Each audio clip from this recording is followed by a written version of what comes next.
ವಿದ್ಯಾರ್ಥಿಗಳೇ, ಇಂದು ನಾವು ಏನು ಮಾಡೋಣಪ್ಪ ಅಂದ್ರೆ ಭಿನ್ನ ರಾಶಿಗಳನ್ನ ಕುರಿತು ಪರಿಕಲ್ಪನೆಯನ್ನು ನಾವು ಇಂದು ಅರ್ಥ ಮಾಡ್ಕೊಳ್ಳೋಣ. ಭಿನ್ನ ರಾಶಿ ಅಂದ್ರೆ ಏನ, ನಾವು ಹೆಂಗೆ ಮಾಡಬೇಕು?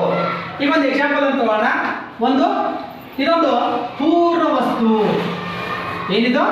ಒಂದು ಪೂರ್ಣ ವಸ್ತು. ಈ ವಸ್ತುವನ್ನ ನಾವು ಭಿನ್ನ ರಾಶಿ ಅನ್ನಕ್ಕೆ ಬರಂಗಿಲ್ಲ. ಈ ಭಿನ್ನ ರಾಶಿಯಲ್ಲಿ ನಾವು ಏನು ಮಾಡ್ಬೇಕೈತಿ? ಈ ಪೂರ್ಣ ವಸ್ತುವಿನಲ್ಲಿ ಇಲ್ಲೊಂದು ಭಾಗ ಮಾಡಿದ್ವಿ ಅಂದ್ರೆ ನಮ್ಗೆ ಭಿನ್ನ ರಾಶಿಯನ್ನು ಹೇಳಕ ಸಾಧ್ಯ ಇಲ್ಲ. ನಾವೇನು ಮಾಡ್ಬೇಕಾಗತ್ತೆ? ಭಿನ್ನ ರಾಶಿ ಅನ್ಬೇಕಂತಂದ್ರೆ ಒಂದು ಪೂರ್ಣ ವಸ್ತುವಿನಲ್ಲಿ ಸಮಾನ ಭಾಗಗಳಾಗಿ ವಿಂಗಡಿಸಬೇಕು. ಅಂದ್ರೆ ಇದನ್ನು ನಾವು ಇಷ್ಟು ಭಾಗ ಮಾಡಿದ್ದೀವಿ, ಅರ್ಥ ಮಾಡಿದ್ದೀವಿ. ಅಂದ್ರೆ ಎರಡು ಭಾಗ ಮಾಡಿದ್ದೀವಿ ಸಮಾನ ಭಾಗಗಳನ್ನ. ಇದರಲ್ಲಿ ಒಂದು ಭಾಗವನ್ನ ನಾವೇನು ಮಾಡ್ತೀವಿ?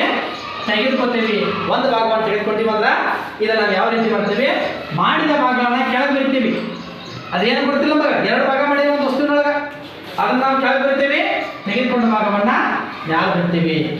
ಹಾಗೆ ಇದೊಂದು ಗೋಲಿಗಳ ಗುಂಪು ಐತಿ. ಇದೇನು ಗೋಲಿಗಳಿವು.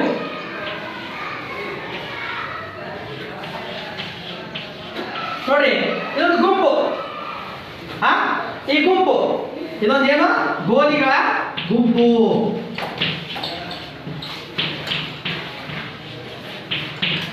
ಗೋಲಿಗಳ ಗುಂಪು. ಈ ಗುಂಪನ್ನು ನಾವು ಈಗ ಯಾವ ರೀತಿಯಾಗಿ ವಿಂಗಡಿಸಬಹುದು? ಸಮಾನ ಭಾಗಗಳನ್ನಾಗಿ. ಅಂದ್ರೆ ಇದೊಂದು ಗುಂಪಿನಲ್ಲಿ ನಾವು ಆಯ್ದುಕೊಂಡ ಭಾಗವನ್ನ ನಾವೇನ್ ಮಾಡ್ತೀವಿ? ಈ ಎರಡು ಗೋಲಿಗಳನ್ನ ಆರಿಸ್ಕೊಳ್ತೀವಿ. ಇವೆರಡು ಗೋಲಿಗಳನ್ನು ತಗೋತೀವಿ. ಈ ಎರಡು ಗೋಲಿಗಳನ್ನು ತಗೊಂಡಾಗ ನಾವು ಏನು ಬರೀಬೇಕಪ್ಪ ಅಂದ್ರೆ ಒಟ್ಟು ಗೋಲಿಗಳು ಎಷ್ಟು? 10. ನಾವು ತೆಗೆದುಕೊಂಡ ಗೋಲಿಗಳು ಎಷ್ಟು? 2.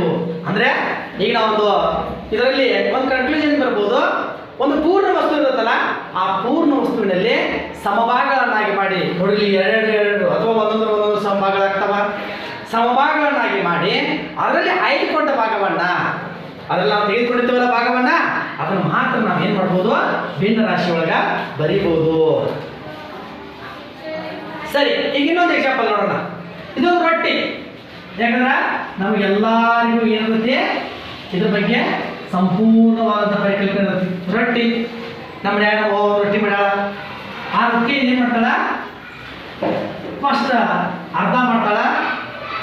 ನಮ್ಮ ತೇಜು ಏನು ಮಾಡ್ತಾಳ? ನಾನು ತಿನ್ನಾಕ ಬಲ್ರಿ ಅಂತ. ಅವಾಗ ಏನು ಮಾಡ್ತಾಳ? ತೇಜುಗ ಗಿರ್ದಾ ರೊಟ್ಟಿ ಕೊಡ್ತಾಳ. ಅವರ ತಮ್ಮನಿಗೆ ಏನು ಮಾಡ್ತಾಳ? ಉಳಿದಂಥ 3 ಭಾಗವನ್ನು ಏನು ಮಾಡ್ತಾಳ? ಅವರ ತಮ್ಮನಿಗೆ ಕೊಡ್ತಾಳ. ಯಾರಿಗೆ ಕೊಡ್ತಾಳ?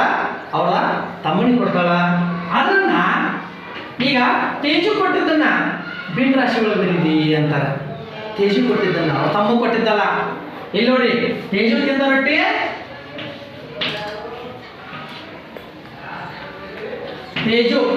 ಎಷ್ಟ? 4ನೇ 1 ಭಾಗ. ತಮ್ಮ ತಿಂದಿದ್ದು 4ನೇ 3 ಭಾಗ. ಈ ರೀತಿಯಾಗಿ ನಾವೇನು ಮಾಡ್ಬೋದು?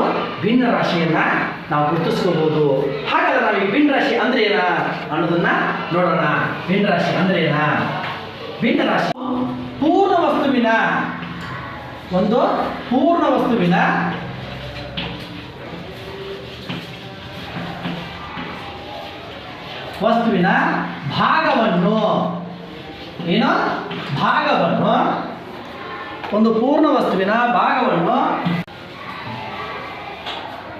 ವಸ್ತುವಿನ ಭಾಗವನ್ನು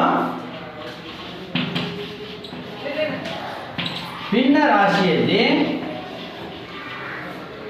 ಸೂಚಿಸಬೇಕಾದ್ರೆ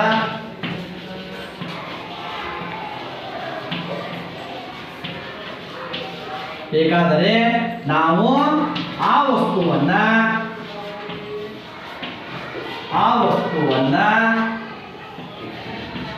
ಸಮಭಾಗಗಳಾಗಿ ವಿಂಗಡಿಸಬೇಕು. ನಾವು ಆ ವಸ್ತುವನ್ನ ಏನು ಮಾಡಬೇಕು? ಸಮಭಾಗಗಳಾಗಿ ವಿಂಗಡಿಸಬೇಕು.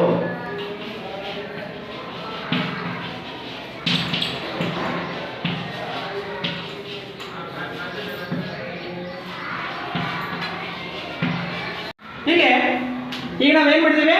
ಒಂದು ಪೂರ್ಣ ವಸ್ತುವಿನ ಭಾಗವನ್ನ ಭಿನ್ನ ರಾಶಿಯಲ್ಲಿ ಸೂಚಿಸಬೇಕಾದ್ರೆ ಸಮಭಾಗಗಳಾಗಿ ವಿಭಾಗಿಸಬೇಕು ಅನ್ನೋದನ್ನ ಈ ಮೊದಲನೇ ಉದಾಹರಣೆಗಳಲ್ಲಿ ನಾವು ನೋಡ್ಕೊಂಡೇವೆ. ಇಲ್ಲಿ ಭಿನ್ನ ರಾಶಿಯು ಒಂದು ಗುಂಪಿನ ಭಾಗ. ಭಿನ್ನ ರಾಶಿಯು ಇಲ್ಲಿ ನೋಡಿ, ಇದೊಂದು ಗುಂಪು, ಹೂಗಳ ಗುಂಪು. ಈ ಹೂಗಳ ಗುಂಪನ್ನ ನಾವು ಏನ್ ಮಾಡಿವಿ ಇಲ್ಲಿ ಎರಡೆರಡು ಗುಂಪುಗಳನ್ನಾಗಿ ವಿಭಾಗಿಸಿವಿ. ಅಂದ್ರೆ ಭಿನ್ನ ರಾಶಿಯು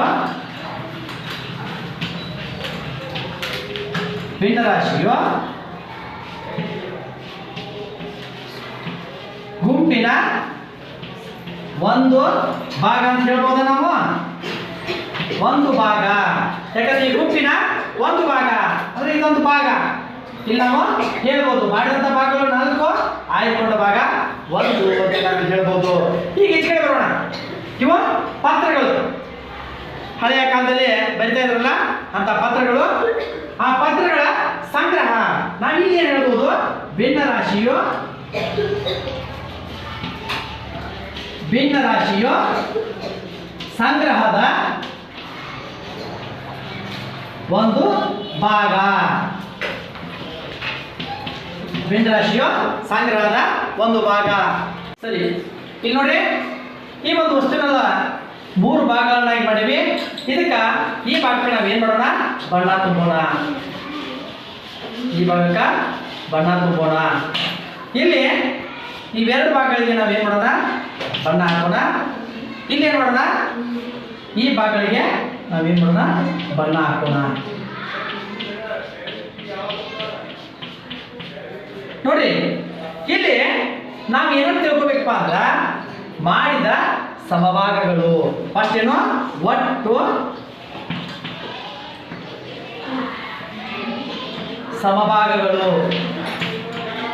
ಭಿನ್ನ ರಾಶಿ ಬರೀಬೇಕಾದ್ರೆ ನಾವು ಕೆಳಗೆ ಬರೀಬೇಕು, ಒಟ್ಟು ಸಮ ಭಾಗಗಳು. ಮ್ಯಾಲ ಬಣ್ಣ ಹಚ್ಚಿದ ಭಾಗ.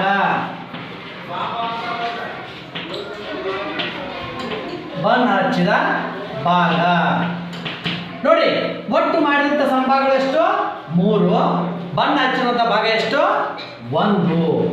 ಇದನ್ನ ಹೆಂಗೆ ಓದಬೇಕು ಅನ್ನೋದು ನಾವು ಮುಂದಿನ ಇದರಲ್ಲಿ ನೋಡೋಣ.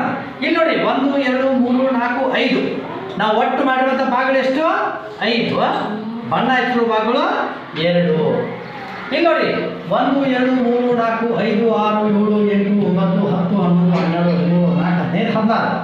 ಮಾಡಿದಂಥ ಭಾಗಗಳು 16. ಬಣ್ಣ ಹಚ್ಚಿರುವಂಥ ಭಾಗಗಳು 1 2 3 4 5 6 7. ಇವುಗಳನ್ನ ನಾವು ಭಿನ್ನ ರಾಶಿ ಒಳಗ ಸೂಚಿಸಬಹುದು. ಹೆಂಗಪ್ಪ ಅಂದ್ರೆ ಒಟ್ಟು ಭಾಗಗಳು ಅಂದ್ರೆ ನಾವು ಯಾವುದೇ ಒಂದು ವಸ್ತುವನ್ನಾಗಲಿ ಎಷ್ಟು ಸಂಭಾಗಗಳನ್ನಾಗಿ ಮಾಡ್ತೀವಲ್ಲ ಅವನ್ನ ಕೆಳಗೆ ಬರಿಬೇಕು. ಯಾವನ್ನ ನಾವು ಆಯ್ಕೆ ಮಾಡ್ತೀವಿ ಅಥವಾ ಬಣ್ಣವನ್ನು ಕೊಡ್ತೀವಲ್ಲ ಅವನ್ನ ಮ್ಯಾಲ ಬರಿಬೇಕು. ಇದೇ ಭಿನ್ನ ರಾಶಿ. ಸರಿ, ಈಗ ನಾವು ಏನ್ ಮಾಡೋಣ, ಈ ಭಿನ್ನ ರಾಶಿ ಈ ಕೆಳಗ ಮ್ಯಾಲ ಅದಾವಲ್ಲ, ಮಾಡಿದ ಭಾಗಗಳಿಗೆ ಏನಂತಾರ ಮತ್ತು ಆಯ್ದುಕೊಂಡ ಭಾಗಕ್ಕೆ ಏನಂತಾರ ಅಂತ ನೋಡೋಣ. ಈ ಮಾಡಿರುವಂಥ ಭಾಗ ಇರ್ತಾವಲ್ಲ, ಈ ಮಾಡಿರುವಂಥ ಭಾಗವನ್ನು ಏನಂತ ಕರಿತಾರಪ್ಪ ಅಂದ್ರ ಛೇದ. ಆಯ್ಕೆ ಮಾಡಿರುವಂಥ ಭಾಗವನ್ನ ಅಂಶ. ಏನಂತಾರ, ಅಂಶ. ನೀವು ಅಂಶ ಅಂದ್ರಿ, ಅಂಶ ಅಂತ ಬರ್ತದಕ್ಕ ಅಂಶ. ಛೇದ ಮತ್ತು ಅಂಶ ಅಂತೇಳಿ ಕರಿತೀವಿ. ಇಲ್ಲಿ ನೋಡಿ, ಇದರೊಳಗೆ ಛೇದ ಎಷ್ಟು, 5. ಛೇದ, ಅಂಶ 2. ಹಾಗಿದ್ರೆ ಈಗ ನಾವು ಈ ಭಿನ್ನ ರಾಶಿಯನ್ನ ಓದುವ ಕ್ರಮವನ್ನು ತಿಳ್ಕೊಳ್ಳೋಣ. ನಿಮ್ಗ ಈ ಸಾಮಾನ್ಯವಾಗಿ ನೀವು ಹೇಳ್ತಿರ್ತೀರಿ, ಇದು ಎಷ್ಟು ಪಾಯ ಓದಿ ನಿಮ್ಗೆ 2 5 ಅಂತೀರಿ. ಅದು 2 5 ಅಲ್ಲ, ಅದನ್ನ 5 2 ಅಂತ ಓದಿದ್ರೆ ಸರಿ ಆಗ್ಬೋದು. ಆದ್ರೆ ಹಂಗೆ ಓದೋದಕ್ಕಿಂತ ನಾವು ಈ ರೀತಿಯಾಗಿ ಓದೋದು ಸರಿ. 5ನೇಯ 2. ಹಾಗೆ ನಾವು ಇಲ್ಲಿ ಬರೋಣ.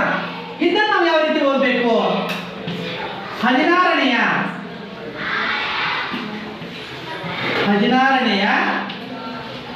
7. ನೀವು ಕೇಳ್ಬೋದು, ಸರ್ ಇದೇ ರೀತಿಯಾಗಿ ನಾವು ದೊಡ್ಡ ಲೆಕ್ಕಗಳನ್ನು ಹಚ್ಚಿರ ಅವನು ಹೆಂಗೆ ಓದಬೇಕು, ಎಷ್ಟೇ ದೊಡ್ಡ ಓದಿಸಲಿ ಈಗ ನೋಡಿ, ಇದು 253ನೇ 54 ಅಂತ ತಿಳ್ಕೊರಿ. ಇದನ್ನ ಅದನ್ನು ಕೂಡ ನಾವು ಹೆಂಗೆ ಓದಬೇಕು, 253ನೇ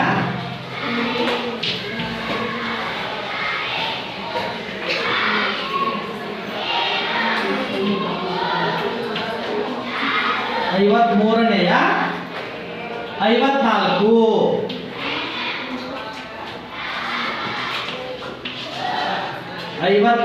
ಅಂತಾನ ನಾವು ಇದನ್ನು ಏನು ಮಾಡ್ಬೇಕೈತಿ ಓದ್ಬೇಕೈತಿ ವಿದ್ಯಾರ್ಥಿ